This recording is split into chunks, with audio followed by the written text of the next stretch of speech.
and welcome to the very first episode of the Audible Waters podcast.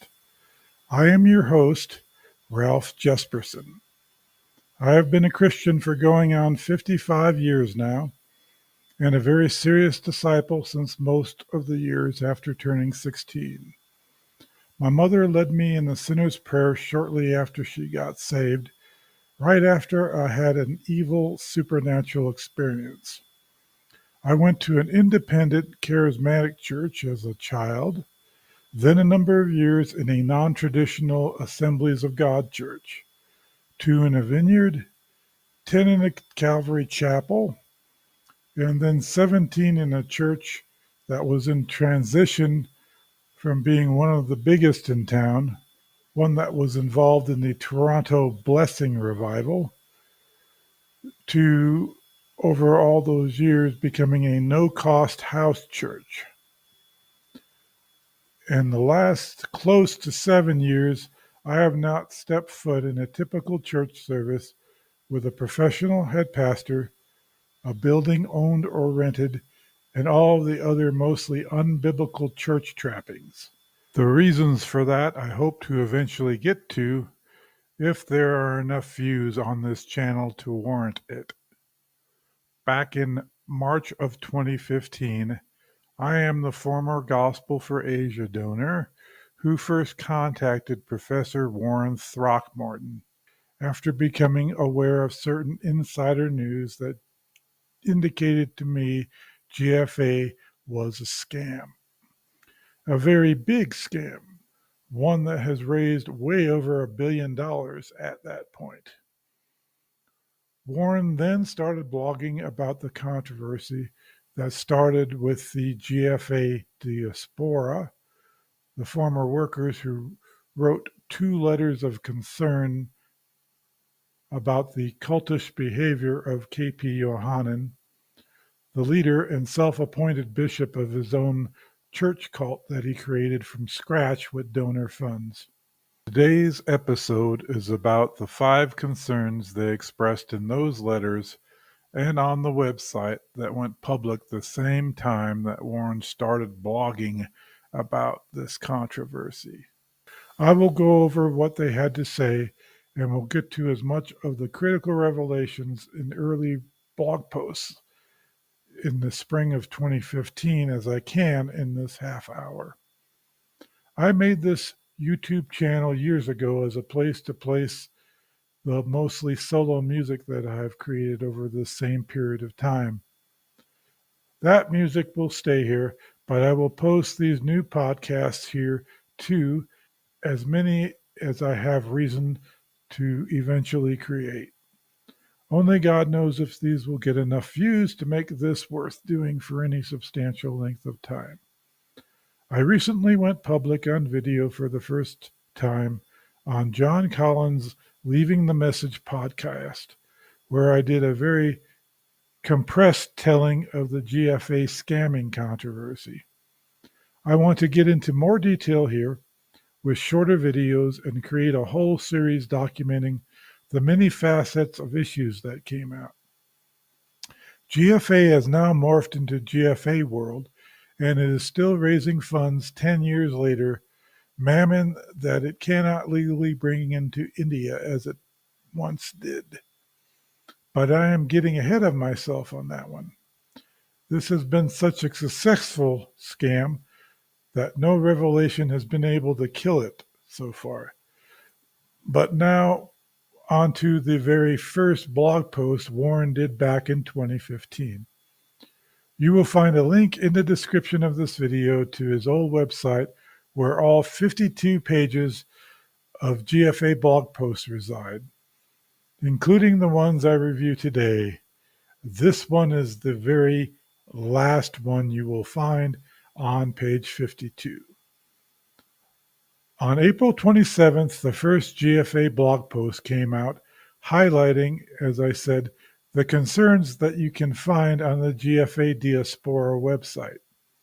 There are 5 of them listed, and they all concern cult-like behaviors of KP and other leaders on the Texas compound that they had built, as I later found out, with money that was raised in Canada that was supposed to go to India and be used for evangelistic purposes there of the Believers Church missionaries that they claimed to have, to train, to send out, and to support. Here are the 5 concerns that kicked off all the controversy initially. Number 1, GFA leadership practices and teaches a false view of spiritual authority. 2, they prioritize ministry over family and teach the same. 3, they lie or intentionally deceive people in order to protect the ministry. 4, they practice unbiblical shunning. 5, they prohibit or discourage staff involvement in Bible studies, small groups, and local church outside of the compound grounds. The whole list is typical when dealing with a high control cult group.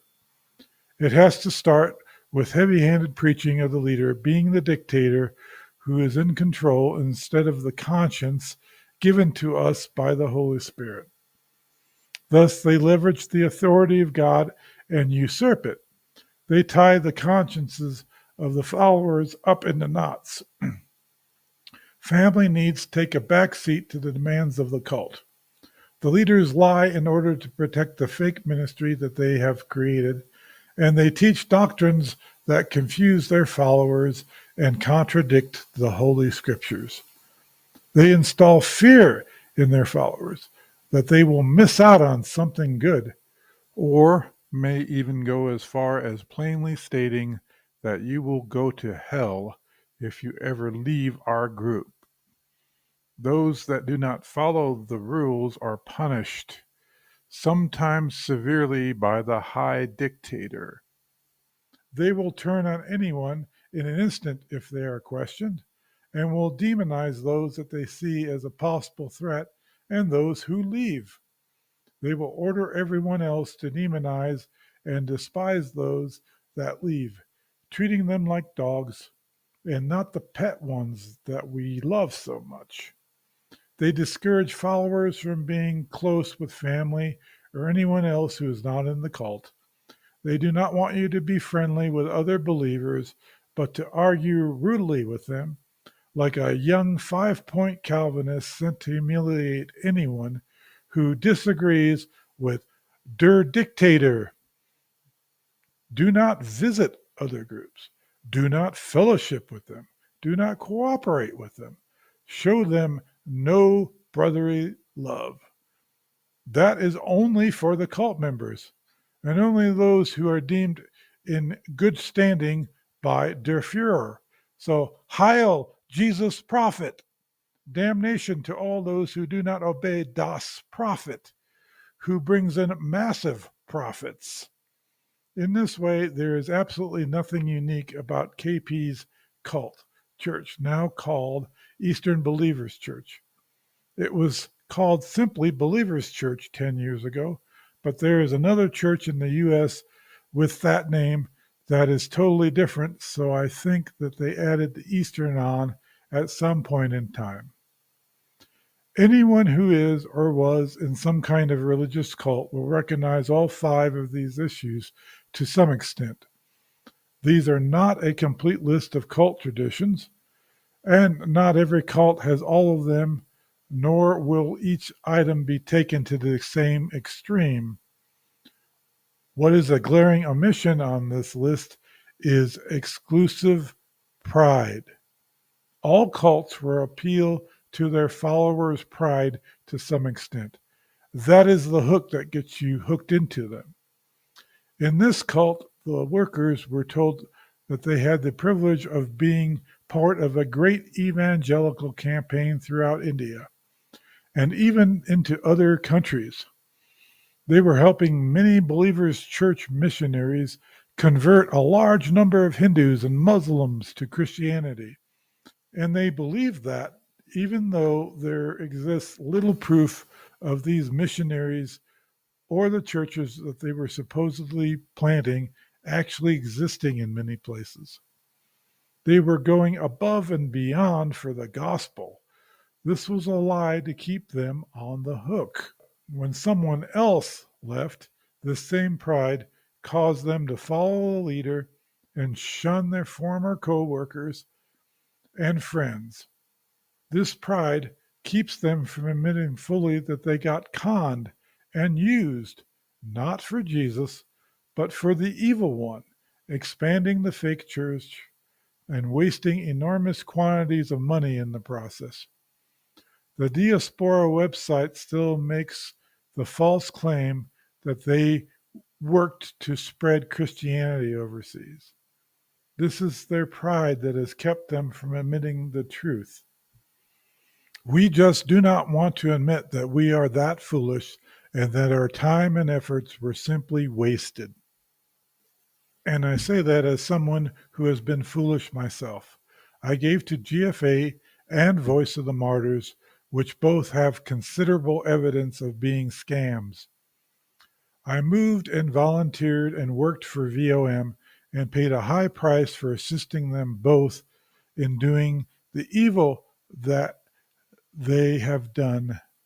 I have repented and fully admit the truth, and I encourage everyone else who has been as stupid as I have been to do the same. This is humility, and without this, God cannot bring good out of our error. Without repentance, there is no real forgiveness of sin, and we sure need that forgiveness. It is good for them to have made the letters and agree to the website creation, but to call out the sins of the leaders is only half of it. You have to be honest about your own participation, for it is written, "Do not share in the sins of others. Keep yourself pure." 1 Timothy 5:22. Being conned into sharing in and participating in the sins of others is still a sin, one that can be done with pure motives, for sure, but the results are still evil. And those workers were particularly severely deceived because none were paid for their long hours of work. That is right. They had to raise support just to do minor tasks in the U.S., like being a secretary, working the mailroom, or answering phones and being a clerk. Cult members frequently get abused by being coerced into working long hours for very little or no pay at all. In this case, the USA GFA workers got abused by not being paid at all, in addition to all of the other abuses that they complained about on their website. Next up, a blog post that stated that GFA does not file a 990 form because it is a registered religious order. This has become something very popular among bigger religious charities in the U.S. If you are merely a normal religious charity of the 501c3 category, then you are a charitable business and are required to file once a year a 990 form that includes income, expenses, but grow large to the place where you do not want anyone and everyone to see what the income, expenses, and most of all those top salaries are, and then you change your status to become an IRS certified religious order. This was done, by example, by Franklin Graham some years ago after it became public that the prior year he took in $1 million in salary from his charity, Samaritan's Purse. Now that he changed his religious charity to a religious order status, he could do that every year, and no one but the other board members will ever know. At some point in time, GFA did just that, and there are no more 990s anymore. They claimed that the numbers must be hidden because of persecution. But the numbers spent in India were public knowledge that could be found on a simple internet search inside of India, at least until they were accused of fraud. and the ability to bring funds in from overseas was permanently revoked. But I get ahead of the blog again.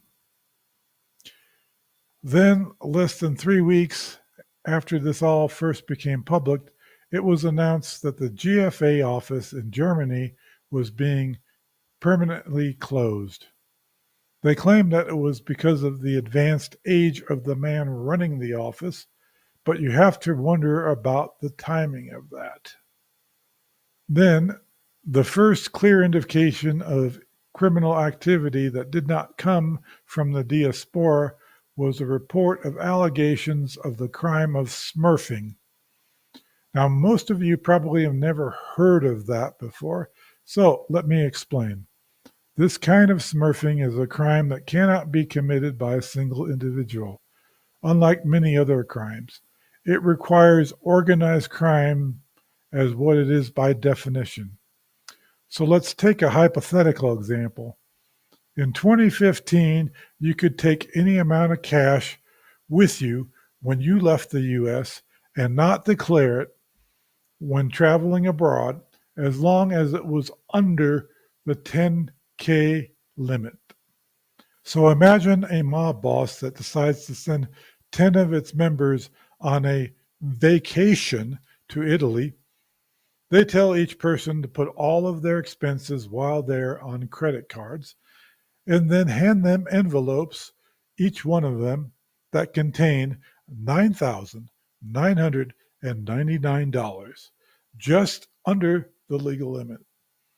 They get on a plane, and when going through customs at the airport in Italy, assuming Italy has the same limit for those entering the country, they are under the limit.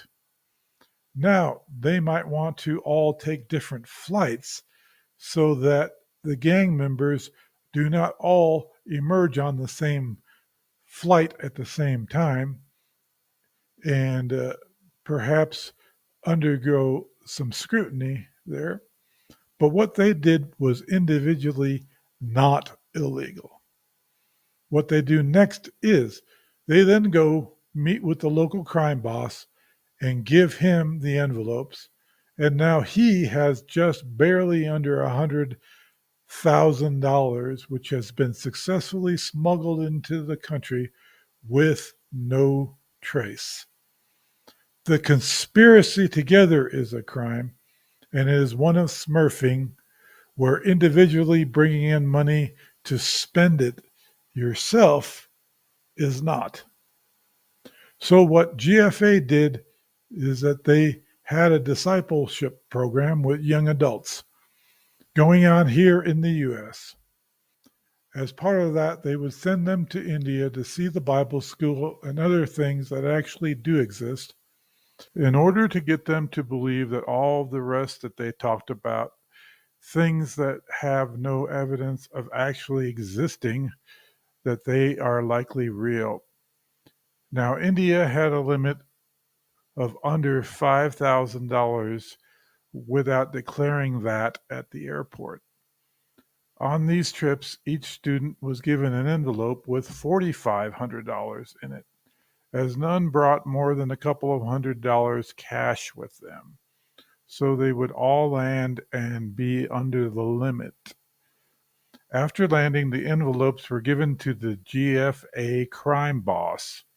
This was done in order to get as much cash in undeclared to India as they could. What was being done was technically illegal. To explain why cash is so useful in India, I have to tell you about what they call black money. I did not know about that until after all this controversy became public and I started researching black money for myself. During this time, I made the acquaintance of someone from the US who was running a small ministry in India. They rented a place and were living at that time in India. They told me that they looked high and low for any place that they could rent that did not involve black money, but apparently that does not exist. So when you rent there, you sign a contract for roughly half the total price. This you can pay with check or electronically, and it becomes part of the taxable earnings there, just as it does here in the US for a landlord. But each month, they also ask for the rest of the rent in cash. This becomes part of the black money pool, and they do this, everyone, in order to cheat the India tax service. Indeed, this is standard for all contracts, I understand, for all business deals in the whole country. Everyone is robbing their tax service blind. This got so bad that after the current Prime Minister Modi was elected, he secretly prepared a brand new cash currency for the entire country. Suddenly, it was announced that everyone had a limited period of time to go to their nearest bank and exchange the old currency that they had with the new one before the old would become worthless. This was done in an attempt to force all the cash floating around to be declared as income and finally get taxed, as the government was going to compare everyone's tax returns to the cash deposits and cash exchanges that they made that same year. Welcome to Overseas Ministries, where the missionaries do not tell you about the bribes and other illegal things that they have to do just in order to stay there and try to get something done. So, one of the reasons that I share this with you is so that you are no longer naive about your donations you make to missionaries, missions organizations, and overseas relief organizations. India and many other places are kleptocracies, which basically means that everyone from business to politicians to the rich are all involved in corruption at a very grand scale, even so much that even half of this whole economy was a black market, not regulated and not taxed. The whole system is about stealing from each other, and what can do that better than a bunch of charity scams? The very next blog post was a report that GFA leadership claimed their smurfing was legal, but they weren't going to do it anymore. It also said that some groups may have brought in as much as $135,000 in just a single trip. Hence the allegations that GFA is actually a religious organized crime outfit. Now you can Google the term smurfing, money laundering, and this is what comes up. And as you can see, all the top results call it illegal. Hence GFA lying through its teeth. And on this post, there is also audio of KP, his son, and COO at the same time, CPA David Carroll talking to staff, proclaiming that what they did was not a crime. David later left the ministry after everything came out that I hope to get to. If there was justice in this world, Carroll would have went to jail, right along with KP and his son, but we live in a world where religious and charity crime is seldom prosecuted. This case makes that evidently clear. No one was ever prosecuted for this admitted smurfing. I'm going to wrap this very first podcast up with the next post that was made.